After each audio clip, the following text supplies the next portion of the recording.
Here's exactly what happened. I think I'd better take one more look back at the case from the beginning.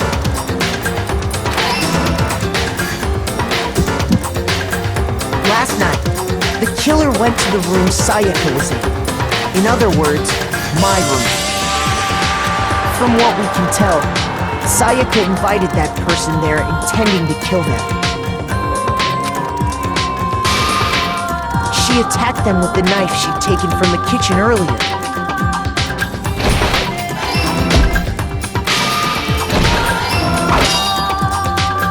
But then something happened that she wasn't prepared for. They grabbed the fake sword I put in my room and fought back. During the struggle, a strike from the sword broke Sayaka's right wrist. And that's when she lost her grip on the kitchen knife. Finding herself cornered, Sayaka panicked and ran into the bathroom. The killer went after her, but couldn't get the bathroom door open. What they didn't know was that my bathroom door got stuck easily, and there was a trick to opening it. Sayaka knew about that because I told her, but of course the killer had no way of knowing. So instead, the killer forced the door open, took the kitchen knife,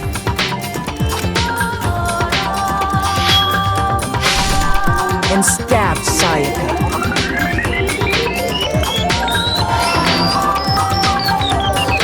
But with what strength she had remained, Sayaka left a dying message.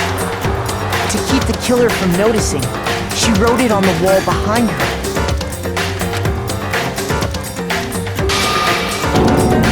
And with that, all her strength was gone. With Sayaka dead, the killer quickly began destroying the evidence. First, they took off their shirt, which was covered in their victim's blood.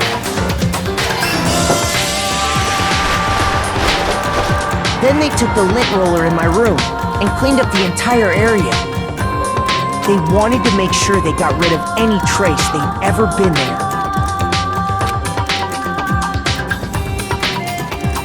Afterwards, the killer headed to the trash room to destroy their bloody shirt.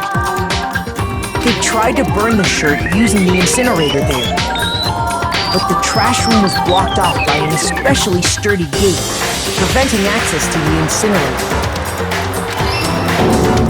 So they came up with a plan to use Hiro's crystal ball, which he left in the laundry room. The killer managed to throw the ball through the gap in the gate and hit the incinerator switch. For any normal person, that'd be an impossible throw, but the killer had the confidence to take a shot. And that's because the killer was the ultimate baseball star. The crystal ball, thrown with absolute precision, hit the switch on the incinerator, which then quickly roared to life.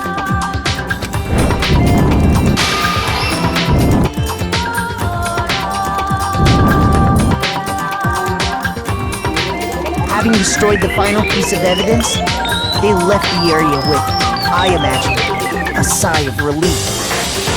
But there was one thing they missed. Part of the shirt they'd thrown into the fire burnt away and fell out of the incinerator. The killer didn't notice this, and so left behind a piece of indisputable evidence.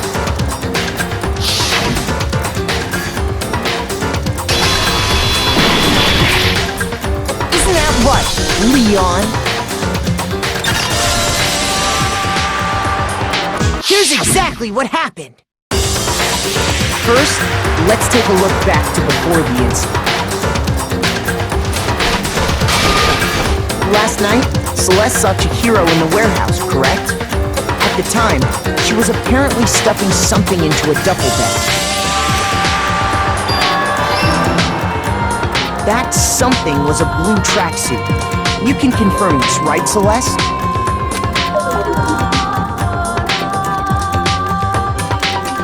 With bag in hand, Chihiro headed out, even though it was officially nighttime. She made her way to the locker room, specifically the boys' locker room. But how could the victim, who was apparently a girl, access the boys' locker room? Simple, because she was really a he, which is why he was able to use his own e-handbook to gain entrance to the boys' locker room.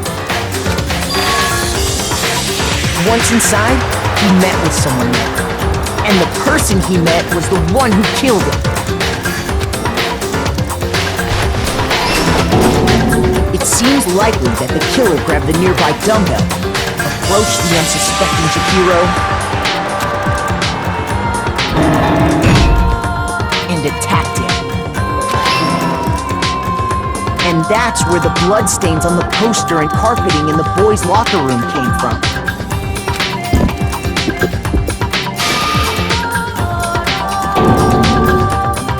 It was likely in the heat of the moment. The body was arranged, but the murder itself felt unplanned. Which is why the killer hurried to try and hide the act. First, pulling up the bloodstained carpet. Then, removing the bloody poster. And finally carrying the corpse into the girls' locker room. A girl's handbook was necessary to get into the locker room, of course. But this alone doesn't prove that the killer was necessarily a girl. After all, Sayaka and Junko's handbooks had been placed in the main hall. Using one of those, a boy could get into the girls' locker room without much problem. And that's exactly how the killer did it. With the carpet and the poster they brought with them, they got to work. They changed the layout of the boys' and girls' locker room in what you might call a crime scene switch. That could have been the end of things, but no. The Yakuza discovered the body and decided to intervene in the situation, making things even more complicated. So, after stumbling on the crime scene, he went and grabbed the extension cord from the library, and then he got to work.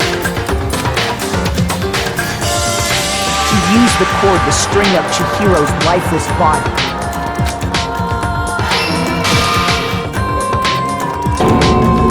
Then, using the victim's own blood, he left a grisly message there at the scene of the crime. He wanted to create the illusion that Genocide Jack was responsible for the slaughter. And around the same time that the Yakuza was putting together this facade, the killer, having already disposed of Chihiro's bag and other belongings, arrived at the sauna.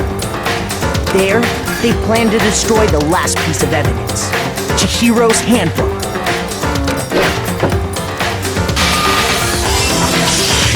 And just as the killer expected, the steamy sauna was enough to ruin the electronic gadget. Somehow, the killer knew that the handbook couldn't stand up to the heat of the sauna. And the reason they knew that is because the sauna had already wrecked their own handbook. And that's how it all played out. Isn't that right, Mondo Arata?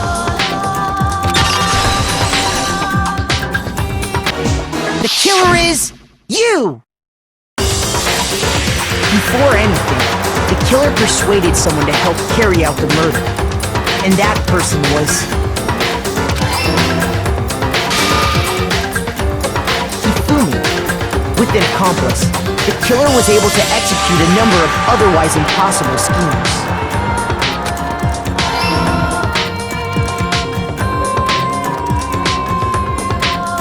First, they convinced someone to meet them in the rec room last night at 1 in the morning. That someone they met with was Hiro. The murderous duo intended to pass Hiro off as the prime suspect. So when they met up with him, the They drugged him, knocked him out, and stuffed him into the Robo-Justice suit.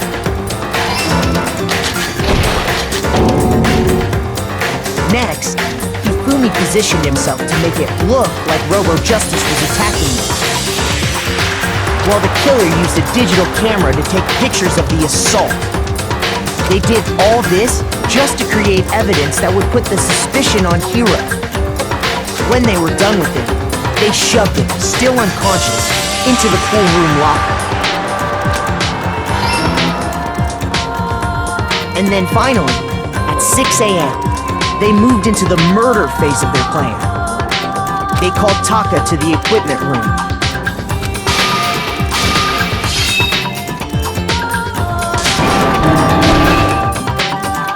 And that's where Hifumi killed him, making it the scene of the first murder. The murder weapon was Justice Hammer 4, which was left there in the equipment room. The reason Hammer number 4 was used was to create confusion about the order of the crimes. So, next they falsified 2 more assault incidents. For these attacks, the killers pretended to be the victims, to solidify Robo-Justice as the suspect. The first fake incident was the attack in the rec room. There, the killers wanted us to see Justice Hammer 1 and the Robo-Justice pictures they'd taken. They wanted to make sure we bought the surprise attack story. The second fake incident was the attack in the library. This time, they planted Justice Hammer 2 and an injured Hifumi to sell us that story. With these 2 incidents, the killers were able to create a certain preconception in our minds that the suspect was increasing the size of the hammers and attacking people in order as they did. We fell right into their trap and started looking for the suspect based on that. But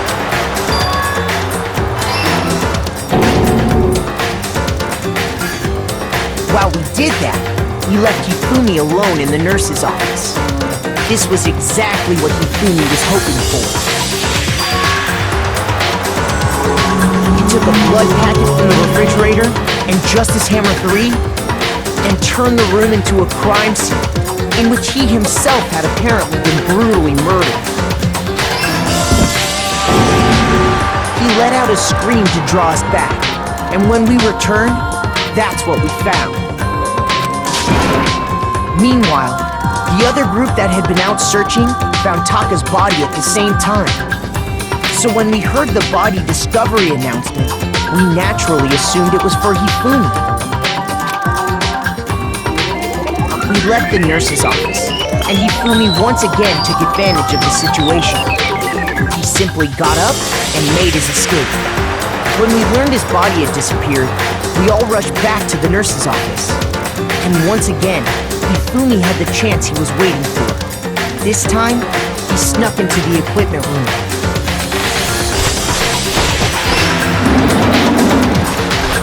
He wrapped Taka's body in a tarp and used the dolly to move it all the way down to the repository. That explains how each of the bodies disappeared. But even Hifumi didn't know what the true killer had in mind for their final act.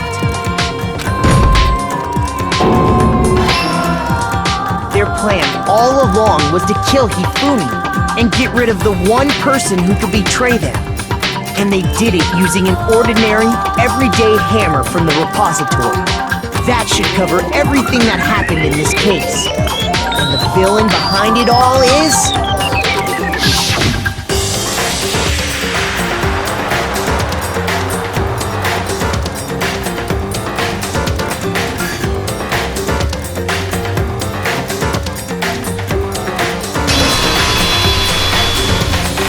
Celeste! Sorry, you lose. The killer is you! This case began when Sakura asked a number of people to meet her in the rec room. Specifically, those people were Hiro, Toko, and Byakuya. But one of them headed out a bit earlier than the others. She got there one step ahead of everyone else and looked around for a good hiding spot. surrounded, she crawled into the locker to get out of sight. Then, from inside the locker, she saw Sakura enter the room. Next to arrive was Hiro. When he got there, he mistakenly thought Sakura was going to try to kill him, so he panicked.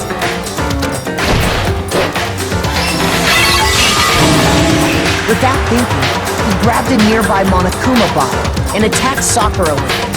Thinking he'd killed her, he hastily began covering up his crime. He took a magazine from the table and forged a dying message from Sakura. To that end, he wrote down a name. Toko. By writing her name, he was hoping to pin the murder on her. But of course, Toko had witnessed the whole thing. So as soon as the coast was clear,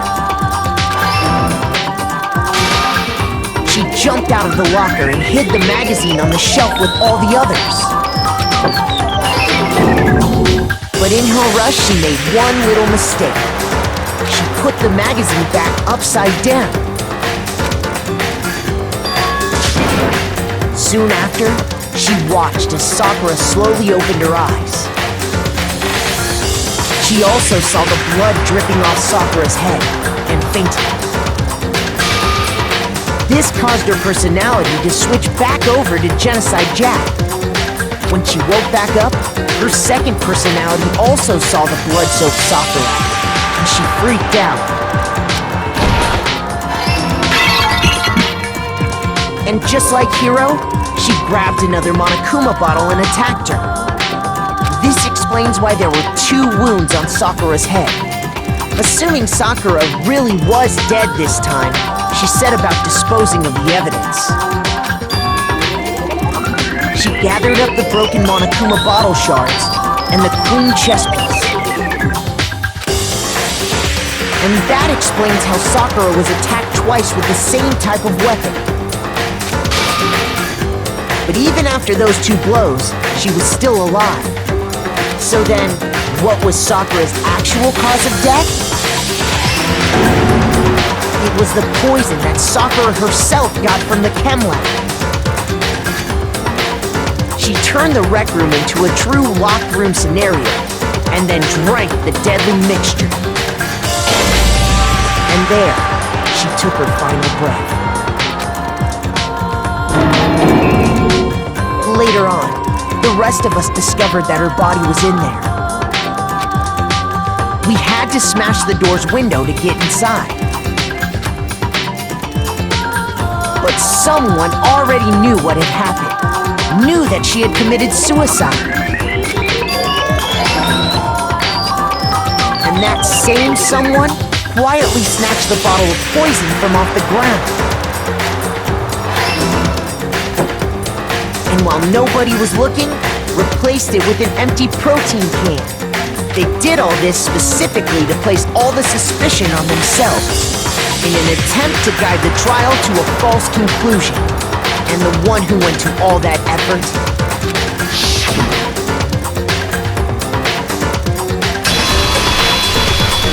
was you, Hina.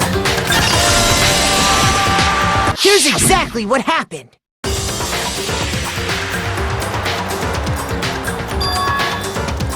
We met the ultimate fashionista, Junko Enoshima, right after we all arrived here. But that wasn't the real Junko. The girl we saw before us was actually the 16th student who had taken Junko's place. And that girl's name was Mukuro Ikusaba.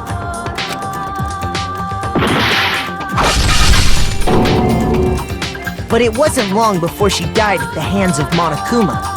In other words, the mastermind, Junko Enoshima. Her body was kept in a biolab, which had been converted into a morgue, until Junko decided to put her body to use.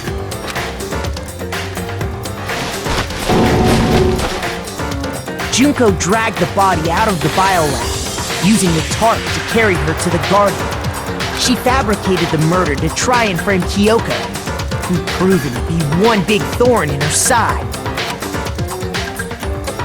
Meanwhile, she wanted us all to think Mukuro was still alive and hiding somewhere inside the school.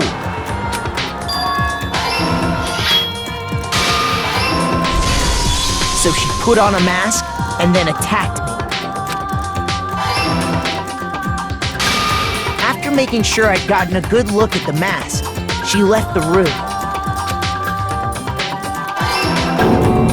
Then she put the same mask on Mukuro's body. This was all to make us think the person who attacked me and the corpse were one and the same. She wanted us to believe the murder had only recently taken place.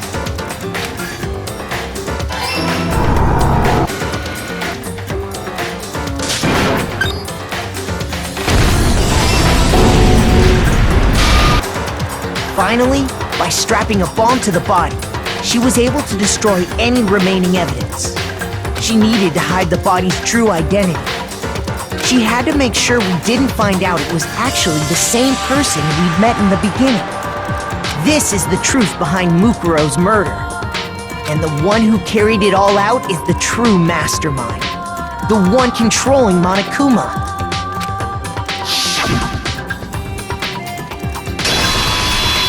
The real Junko Enoshima!